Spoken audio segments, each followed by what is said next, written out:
Hi అండి అందరికీ. Welcome to Vinisha Joy vlogs. ఎలా ఉన్నారు అందరూ? I hope you all are fine. ఇవాళ మనం ఆనియన్ చట్నీ ఎలా చేసుకోవాలో చూసుకుందాం. ఈ ఆనియన్ చట్నీ దోసల్లోకి, ఇడ్లీలోకి చాలా బాగుంటుంది. ఓకే. ఈ వీడియో కనుక మీకు నచ్చితే please like, share and subscribe. ముందుగా 2 ఆనియన్స్ తీసుకొని వాటిల్ని సన్నగా తరిగి పక్కన పెట్టుకోవాలి. అలాగే ఒక 15-20 ఎండుమిరపకాయలు, చిన్న సైజ్ చింతపండు, లెమన్ సైజ్ చింతపండు, ఒక 8-10 వెల్లుల్లి రెబ్బలు, 1½ స్పూన్ జీలకర్ర.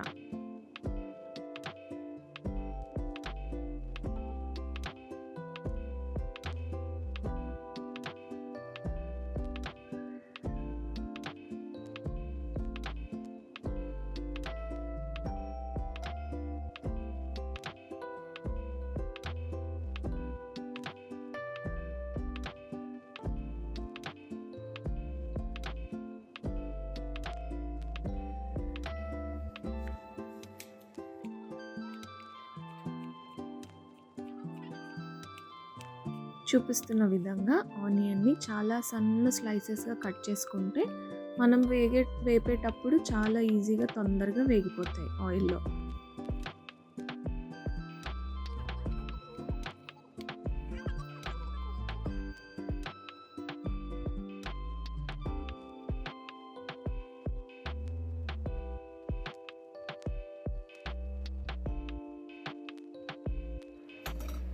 స్టవ్ ఆన్ చేసి ప్యాన్ పెట్టుకొని 2 టేబుల్ స్పూన్స్ ఆయిల్ వేసుకొని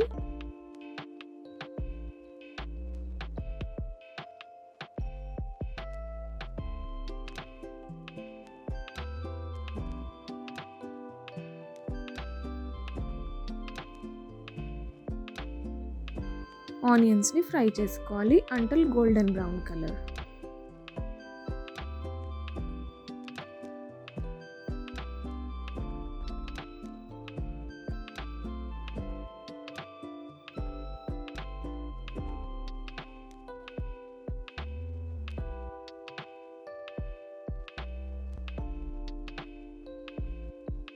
అదే ప్యాన్లో ఆనియన్స్ వేగుతుండగా చిన్న లెమన్ సైజు చింతపండు కూడా వేపేసుకుంటే ఒకటేసారి ఆనియన్స్తో పాటు బాగా ఫ్రై అవుతుంది.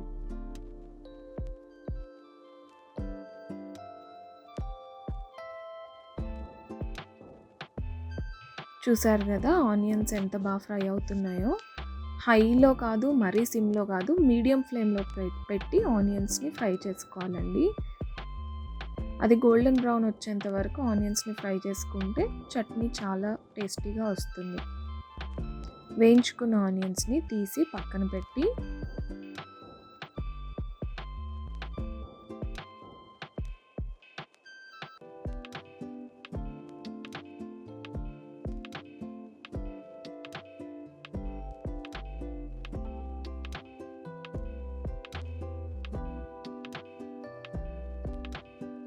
అదే ప్యాన్లో కొద్దిగా జీలకర్ర, ఇందాక మనం తీసి పెట్టుకున్నాం కదండి, 1½ టేబుల్ స్పూన్ జీలకర్ర, ఒక 15-20 ఎండుమిరపకాయలు తీసి లైట్గా వేయించుకోవాలి.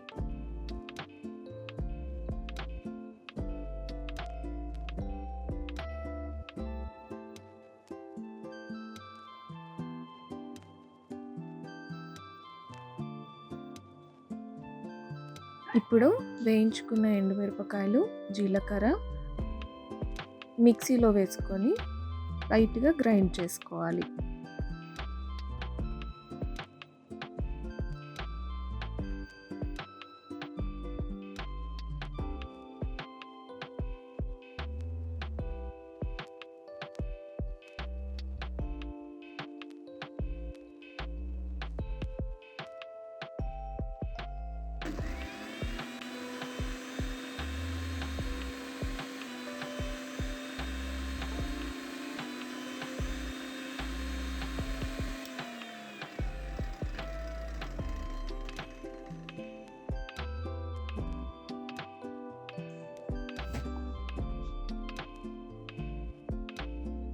చూసారు కదా, ఇలా మరీ ఫైన్గా కాకుండా కొంచెం కోర్స్గా గ్రైండ్ చేసి పెట్టుకుంటే మళ్ళీ మనం ఆనియన్స్ వేసి గ్రైండ్ చేసినప్పుడు మొత్తం కంప్లీట్గా మిక్స్ అయిపోతుంది. ఇప్పుడు వేయించి పక్కన పెట్టుకున్న ఆనియన్స్ చల్లారిపోయి ఉంటాయి కదా, అవి తీసుకొని ఆల్రెడీ ఎండుమిరపకాయలు మనం కోర్స్గా గ్రైండ్ చేసి పెట్టుకున్నాం కదా, అందులోనే వేసుకొని ఇందాక చూపించినట్లుగా వెల్లుల్లి రెబ్బలు తొక్క తీసేసి ఎన్ని వెల్లుల్లి అయితే తీసుకున్నామో అన్నీ కూడా ఆనియన్స్తో పాటు వేసుకొని 1.5 స్పూన్ సాల్ట్, మీ రుచికి సరిపడా సాల్ట్ వేసుకొని మళ్ళీ ఒకసారి గ్రైండ్ చేసుకోవాలి.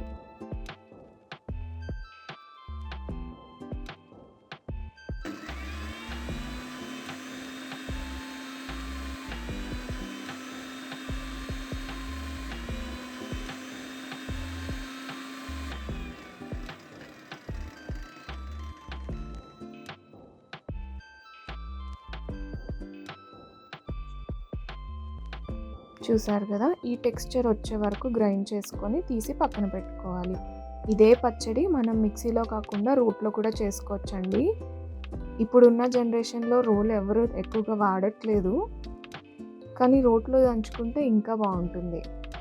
ఒకసారి మీ దగ్గర ఉంటే ట్రై చేసి చూడండి.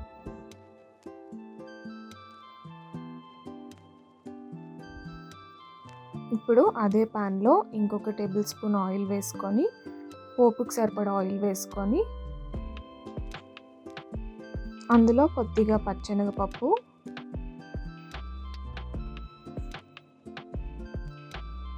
కొద్దిగా 1 టేబుల్ స్పూన్ ఆవాలు,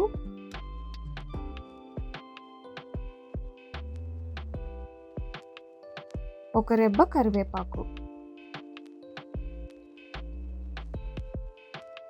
పోపు బాగా ఫ్రై అయిన తర్వాత తీసి ఇంతకుముందు మనం రుబ్బి పెట్టుకున్న పచ్చళ్ళలో పోపు వేసేసుకోవాలి.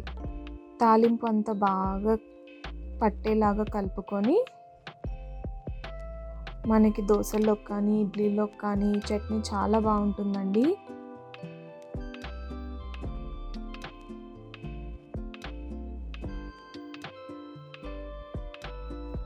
అండ్ ఈ వీడియో కనుక మీకు నచ్చినట్లయితే, మీకు హెల్ప్ఫుల్గా అయినట్లయితే, please do like, comment and subscribe to Vinisha Joy Vlogs. Thank you.